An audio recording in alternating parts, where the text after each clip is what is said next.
Bonjour à tous, c'est Roméo Cournal, le coach intuitif, et nous marchons ensemble sur le chemin qui mène à soi. Aujourd'hui, la volonté est-elle bénéfique? Réponse non. Alors, nous sommes dans la suite finalement de la vidéo de la semaine dernière où je vous disais que le cerveau comprend très très bien la négation et qu'il traite justement la négation d'une certaine façon. Je vous ai dit qu'on a pris un exemple lorsque vous dites je ne veux pas ça, je ne veux pas ça. On va voir maintenant, comme je vous en avais parlé, ce qui se passe lorsque vous dites je veux ça. Alors, si je dis je veux quelque chose, je suis dans une situation et je veux une autre situation. Je parle de quoi? Je parle du principe que cette situation, je ne l'ai pas. Donc, je suis en absence de cet objectif. D'accord? Et comme en plus, je veux atteindre cet objectif-là, je suis en train de dire que je suis mécontent de l'endroit où je suis. C'est mécanique, hein? D'accord? Et donc, du coup, qu'est-ce que je vis comme expérience? Le mécontentement du manque de ce que je veux.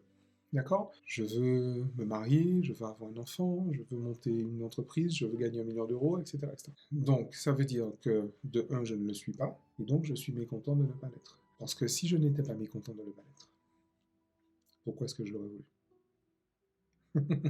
Donc, expérience, on a dit que c'est émotion associée à événement. Donc, l'événement, la situation dans laquelle je suis, c'est je ne suis pas marié.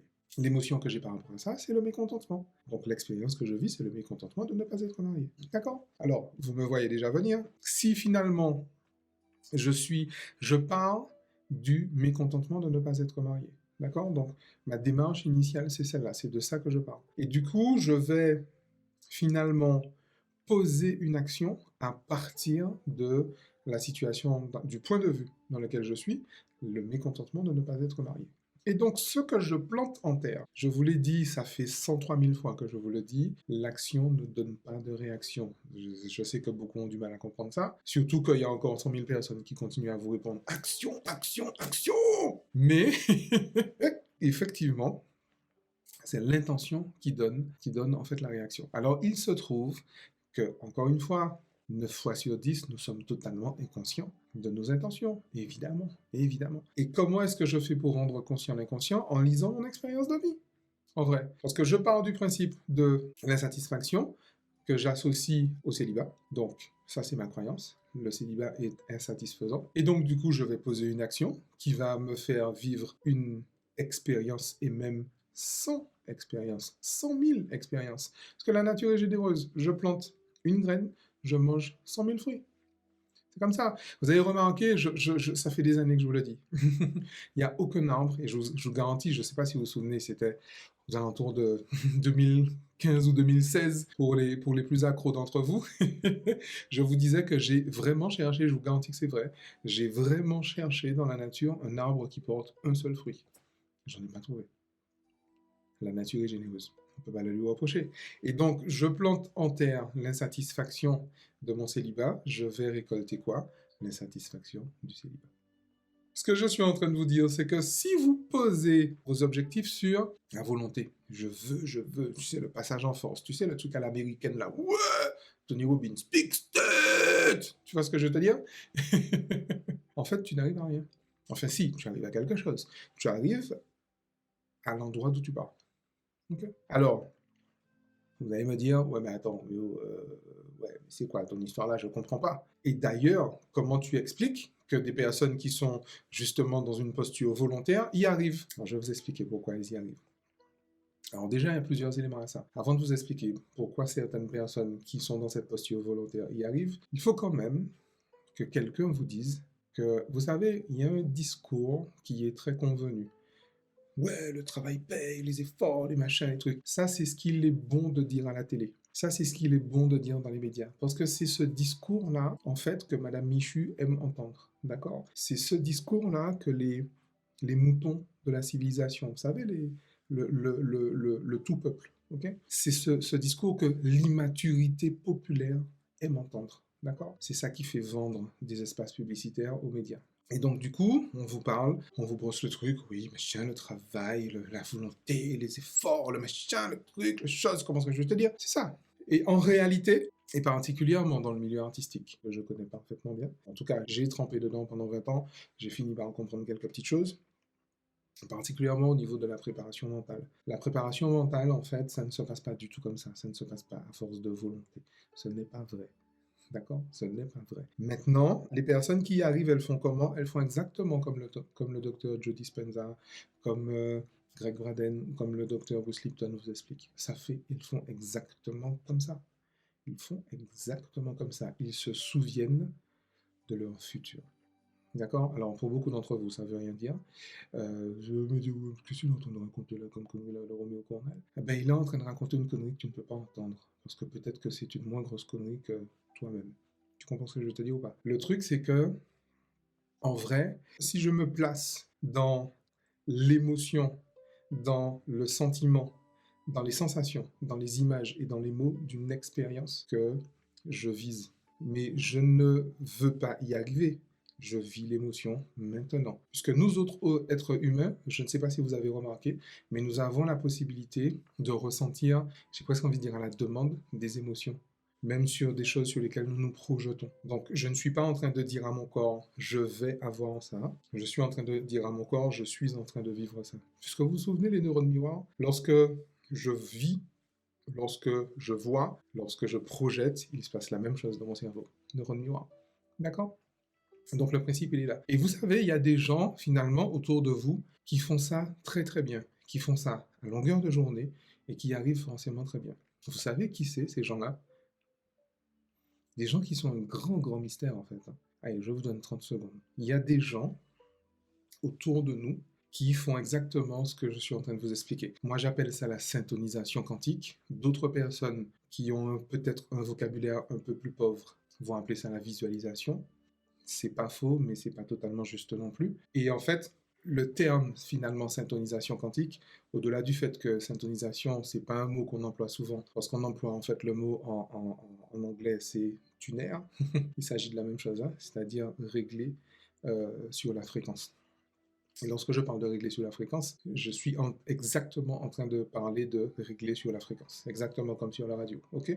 Mais chez les êtres humains, c'est pareil. Après, encore une fois, lisez Joe Dispenza, lisez Greg Braden, lisez et étudiez surtout, et pratiquez surtout Bruce Lipton, vous allez voir, c'est easy, c'est hyper facile à comprendre. Et en fait, en vrai, c'est tellement facile à comprendre que les enfants le font. Et les enfants le font très bien. C'est-à-dire que les personnes autour de nous qui font ça très très bien, la syntonisation quantique, vivre ce souvenir de leur futur. Les enfants font ça très très bien. Ok? Ils font quoi? Je vous donne un exemple. Si vos enfants sont comme les miens, au mois de janvier, c'est-à-dire 2 semaines après Noël, ils vous passent commande du cadeau de Noël d'après. Okay. Mais qu'est-ce qui se passe en fait? Imaginez, vous avez un enfant qui vous dit, papa, j'ai une bicyclette à Noël. Ok, vous lui dites, tu sais que Noël c'était à 2 semaines. Il me dit, oui, c'est pour que tu aies le temps. Enfin, c'est ce que mes enfants me disent. C'est pour que tu aies le temps d'organiser. Tu vois ce que je veux dire? Donc le principe c'est quoi? Et d'ailleurs, ils n'attendent même pas que je leur dise si je suis d'accord ou pas. Ça les intéresse pas d'ailleurs. Et en fait, ils sont dans leur truc. Et vous savez ce que font les enfants tous les soirs en s'endormant? Ils ne vont pas se dire « Ah mon Dieu, j'espère que papa va me donner la bicyclette. Hein. » Ils ne vont encore moins se dire « Ah, je serais tellement déçu si papa ne me donnait pas la bicyclette. » Oh là là, ça c'est des adultes qui font ça. Il faut être suffisamment adulte, suffisamment stupide pour penser comme ça. D'accord? Pour réagir comme ça. Et si des enfants font ça, c'est parce qu'ils ont des parents dépressifs. Et donc, en fait, l'enfant, qu'est-ce qu'il fait le soir? Quand il s'endort, il est en train de rêver, de vivre, en fait, la sensation du vent qui passe sur ses joues pendant qu'il dévale la pente. Il est en train d'éclater de rire avec les copains avec qui il fait les courses. Il est en train de, limite même d'avoir mal, de s'éplucher le genou dans la chute. Il est en train de vivre les sensations. Il est en train d'entendre les mots. Il est en train de voir les images. Il est en train de ressentir les émotions. C'est ça qu'il est en train de faire. Et en fait, il est en train de se tuner, en français de se syntoniser, sur la fréquence justement de cette réalité-là. C'est ça la syntonisation quantique. Il est en train de se souvenir de son futur. Mais comme c'est un enfant et qu'il n'a pas encore trop appris à être bête, en fait, il ne fait pas ça pour que ça arrive. Il fait ça parce qu'il aime que ce soit arrivé. D'accord? Il se souvient de son futur. Et quand il n'est pas dans son lit à vivre euh, ses aventures intrépides avec sa bicyclette. Il est dans la cour de récré avec les copains en train de refaire justement leur monde. Il est dans la cour avec les copains, dans la cour de récré, en train de dire ouais machin, on va faire ci, on fait ça, et puis on fait ci, on fait ça. Et puis ils sont tellement dans le truc, ils sont en train de le vivre en fait en vrai. Ils sont en train de partager ce rêve-là. Et donc ils sont exactement dans la même démarche dans laquelle on place les sportifs de haut niveau lorsqu'on leur fait une préparation mentale. D'accord? La préparation mentale d'un sportif de haut niveau, ça ne sert pas à faire en sorte qu'il gagne. C'est le coach sportif qui fait ça. Le préparateur mental, il fait quoi? Il entraîne le corps à célébrer la victoire. Il entraîne le corps dans une addiction à la célébration de la victoire. Et vous savez que quand un corps est addict, il y va tout seul. Hein. Demandez un crackman, demandez un héroïnomane, ou demandez-vous à vous-même. Vous allez voir. Quand le corps dit, demandez à n'importe quel fumeur, quand le corps a envie, même si tu veux pas, il le fait. Il n'est pas sur toi là, en fait, en vrai. D'accord? Et donc, du coup, le corps va prendre l'habitude d'y aller, d'y aller, d'y aller, d'y aller. Puis à un moment, il va y aller tout seul. C'est ce que tu veux. C'est pas grave. Fais tes affaires, regarde la télé, fais ce que tu veux, moi j'y vais. Tu vois ce que je veux dire? Pense à ta liste de courses, à ta femme, à ta maîtresse, à ton amant, machin. Ce que tu veux. Moi, je suis en train de partir dans une direction. Donc, roule ton roule, joue ton joue. OK? Et donc, le truc qui va se passer quoi? Eh bien, justement, il va se passer que, bon, ben voilà, le corps va aller tout seul et il va mobiliser des énergies subconscientes, c'est-à-dire des énergies dont vous ignorez complètement l'existence et que vous ne savez même pas mobiliser. Mais lui, il va les mobiliser parce qu'en fait, il est accro à cette célébration de la victoire. Et très souvent, en fait, on a commencé à voir ça. Je ne sais pas si vous vous souvenez, alors pour les plus darons d'entre vous, vous vous souvenez certainement d'André Agassi. C'est avec, en fait, André Agassi qu'on a commencé à voir le mec qui se tape, en fait, les gestes d'ancrage. Il se tape la raquette sur le talon avant de servir. C'est le geste d'ancrage. C'est ce geste d'ancrage qui, justement, remet son corps dans l'état, finalement, de la célébration de la victoire. OK? Et résultat, André Agassi, je crois 94% de services gagnants. C'est énorme. C'est énorme. Et plus près de nous, regardez les footballeurs, regardez Kylian Mbappé, qui a toujours les mêmes célébrations, regardez Cristiano Ronaldo, souvenez-vous de Thierry Henry, ce sont des gens qui ont toujours les mêmes célébrations. Pourquoi? Parce que ce sont des gestes d'ancrage, l'ancrage de la célébration de la victoire. Et c'est comme ça, effectivement, que ces personnes arrivent à marquer des buts d'instinct. Quand vous regardez les exploits, par exemple, de Cristiano Ronaldo, de Kylian Mbappé, de tous ces gens-là, vous pensez bien qu'on n'a pas le temps de réfléchir quand vous êtes sur une durée aussi courte, vous pensez bien que le raisonnement, c'est beaucoup trop lent pour faire ça. C'est beaucoup trop lent. On n'est pas des énarques, les gars, on est des champions. On est là pour y arriver. On n'est pas là pour réfléchir à comment on y arrive. Parce que si on réfléchit à comment on n'y arrive pas. Par contre, si on se souvient de la joie que ça a fait quand on y est arrivé, et bien on y retourne tout seul. Et là, limite, c'est carrément le reptilien, finalement, qui va prendre le contrôle et qui fera les éclairs de génie. D'accord? C'est comme ça, en fait, que les choses se passent. Et donc, vous avez bien compris qu'on est loin, loin, loin de la volonté. On est loin, loin de ça. Très loin de ça. Far away, once upon a time, il était une fois très très loin dans la galaxie. Tu vois ce que je veux te dire?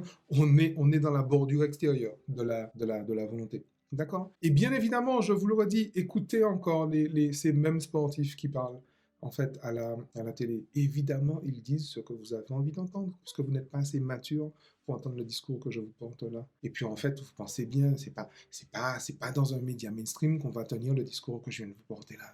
C'est des les gars. Mais non, le travail, les valeurs, tu sais, le principe, l'effort, le machin, le truc, le chose, l'esclavage mental, les gars. C'est ça, en fait, qu'on vous sert. Et c'est ça, c'est la soupe que vous mangez, puisqu'elle est tellement bonne. Donc, vous vous gavez avec. Et donc, voilà, c'est ça, en fait. C'est là que je vous explique cette histoire de volonté. La volonté. Donc, vous voyez, c'est pour ça que je vous dis que la volonté, c'est pas quelque chose de bénéfique, en fait, en vrai. Ça ne l'est pas du tout.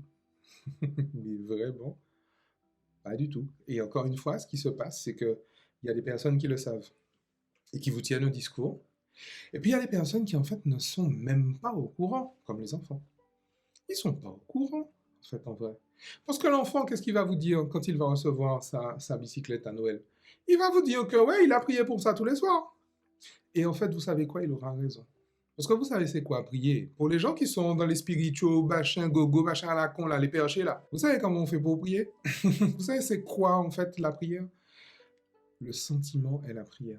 Encore une fois, relisez Greg Braden, lisez la Divine Matrice, lisez la biologie des croyances, lisez Devenir super conscient. Le sentiment est la prière.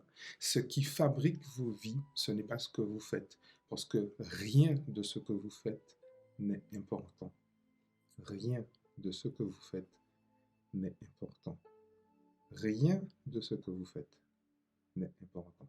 Ça déperche, je sais, mais il faut bien que quelqu'un vous déperche. Parce que c'est pas la télé qui va vous dépercher. Et du coup, ce qui est important, c'est ce que vous ressentez. Parce que les émotions que vous entretenez vous donnent une humeur. Les humeurs que vous entretenez vous donnent un sentiment. Et le sentiment est la prière. Pourquoi? Parce que le sentiment vous donne des traits de caractère, vous donne un tempérament, vous donne une personnalité. Et ça fait 153 250 fois que je vous le dis, votre personnalité crée votre réalité personnelle. Maintenant, vous avez compris. Donc, si après ça, vous me dites que vous ne savez pas comment on fait pour faire un bon usage de son âme, je peux rien faire pour vous. À plus tard.